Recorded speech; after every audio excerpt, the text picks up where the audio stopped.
မင်္ဂလာပါအင်္ဂါနေ့ကပတ်ရွှေဈေးကွက်ကတော့ဈေးစပွင့်ပြီးကလေးကတောက်လျှောက်အကြအားသာနေရဖြစ်ပါတယ်ဒီနေ့မှာဆိုရင်4995ဈေးတန်းမှာဈေးစဖွင့်လာခဲ့ပြီးတော့မှ4922ဝန်းကျင်ထိဈေးကျထားတွေ့ရပါတယ်လက်ရှိမှာဆိုရင်တော့4962ဝန်းကျင်မှာဈေးတက်ကျသွားနေပါတယ်ရှင်အခုချိန်ထိအမြင့်ဆုံး9000ဈေးအထိတက်ထားဖြစ်ပါတယ်ဆိုတော့ဒီနေ့ဖေဖော်ဝါရီလ18ရက်နေ့အင်္ဂါနေ့အတွက်ကပတ်ရွှေဘယ်ဈေးတန်းတွေကိုစောင့်ကြည့်ပြီးတော့မှအဝယ်ရောင်းလုပ်ရမလဲဆိုတာကိုသုံးသပ်ပြီးတော့မှဖြစ်ပါတယ်ရှင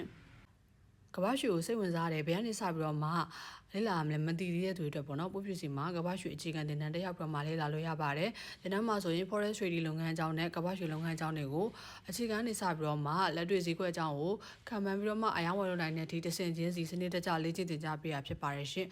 တော့ဒီကဘာရွှေကိုစိတ်ဝင်စားပေမဲ့အခြေခံဘာမှမသိထားသေးတဲ့သူတွေအနေနဲ့လည်းပို့ပြရဲ့တင်တန်းမှာတက်ရောက်ပြီးတော့မှလေ့လာလို့ရပါတယ်ရှင်1 by 1ဓာတ်ရိုက်သင်ကြားပေးရဖြစ်တဲ့အတွက်တင်တန်းချိန်ကိုလည်းကိုအားတဲ့အချိန်ပေါ့နော်အဆင်ပြေလို့ညှိပြီးတော့မှတက်ရောက်လေ့လာလို့ရပါတယ်ဒါကြောင့်မို့တင်တန်းနဲ့ပတ်သက်ပြီးတော့မှအသေးစိတ်စုံစမ်းမေးမြန်းချင်တဲ့သူတွေအနေနဲ့ကတော့ပို့ပြရဲ့ Messenger ဒါမှမဟုတ် Telegram အကောင့်ကနေပြီးတော့မှဆက်သွယ်ပြီးတော့မှစုံစမ်းမေးမြန်းနိုင်ပါတယ်ရှင်ဆိုတော့ဒီနေ့အတွက်စောင့်ကြည့်ရမယ့်ဈေးအနေကို H1 တိုင်းပြည်နဲ့ခန့်မှန်းသုံးသပ်ပေးသွားမှာဖြစ်ပါတယ်ရှင်။လက်ရှိကမ္ဘာရွှေဈေးကတော့4989ဈေးတန်းနဲ့4935ဈေးတန်းကြားမှာရောက်ရှိနေတာဖြစ်ပါတယ်။ဆိုတော့အတက်အဟန်တာအနေနဲ့ကတော့အပေါ်မှာ4989ဈေးတန်းရှိပါမယ်။အောက်ဘက်မှာဆိုရင်4935နဲ့4900ဈေးတန်းဖြစ်ပါတယ်ရှင်။ဆိုတော့အဓိကစောင့်ကြည့်ရမယ့်ဈေးတန်းဆောင်ကတော့လက်တလုံးမှာ4989နဲ့4935ပေါ့နော်ဈေးတက်ဖို့အတွက်ဆိုရင်တော့4989ကိုအဓိကစောင့်ကြည့်ရမယ်ပေါ့နော်4989ဈေးတန်းကိုဒါ H1 ရဲ့အတက်ကန်နဲ့ဖောက်ပိတ်နိုင်မှသာလင်းဈေးကဆက်ပြီးတက်နိုင်မယ့်အနေအထားလေးရှိတယ်တကယ်လို့ဒီ4989ဈေးတန်းကိုဒါဖောက်တက်နိုင်ခဲ့ရင်တော့အပေါ်မှာ9073ဝန်းကျင်လောက်ထိဈေးကပြန်လာနိုင်မယ့်အနေအထားလေးရှိပါတယ်ဆိုတော့အဝယ်ရောင်းလုပ်ချင်တဲ့သူတွေအနေနဲ့ကတော့ဒီဈေးတန်းလေးကိုစောင့်ကြည့်ပါ4989ကိုဒါအတက်နဲ့ဖောက်သွားတယ်ဆိုရင်တော့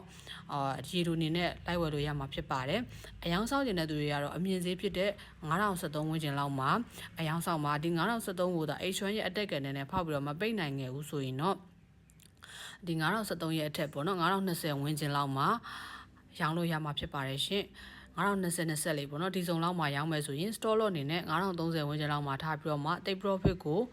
4985ဝန်းကျင်လောက်ထိထားလို့ရမှာပဲဖြစ်ပါတယ်ရှင်ဆိုတော့အမြင့်ဈေးမှာရောင်းချင်တဲ့သူတွေအတွက်9073ဈေးတန်းစုံကိုတစ်ချက်စောင့်ကြည့်ရမှာဖြစ်ပါတယ်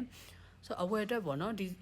ဒီလိုအမြင့်ဈေးမှာမဝယ်ခြင်းကိုအနှိမ့်ဈေးမှာဝယ်ခြင်းနဲ့ဆိုတဲ့သူတွေအနေနဲ့4935ဈေးတန်းကိုတစ်ချက်စောင့်ကြည့်ပါ4935ကိုသာဈေးပြန်ကျလာပြီးတော့မှဒီကောင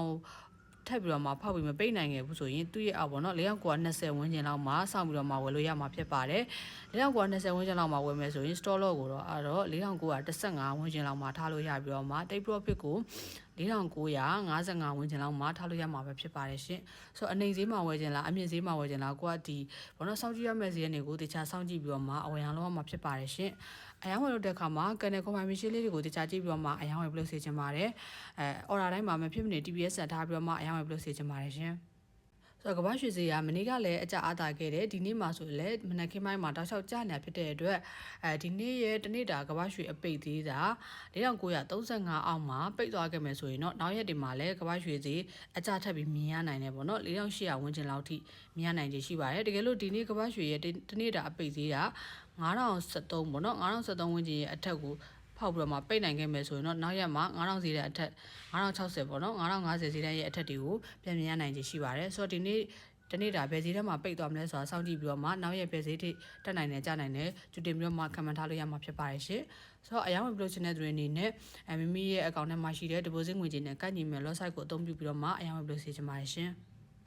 Forex Trading ကောင်းဖို့ရအတွက်ယုံကြည်စိတ်ချရတဲ့ broker ရှာနေဆိုရင်လည်းဝက်ပြူစီမှာ trading ကောင်းနေလာရောက်ပြီးတော့မှဖွင့်လို့ရပါတယ်ရှင်ငွေသွင်းငွေထုတ်မြန်ဆန်ပြီးတော့မှတိတိကျကျဆောင်ရွက်ပေးရဖြစ်တဲ့အတွက် deposit ဝတ်တော့အတွက်စိတ်ပူစရာမလိုပါဘူးရှင်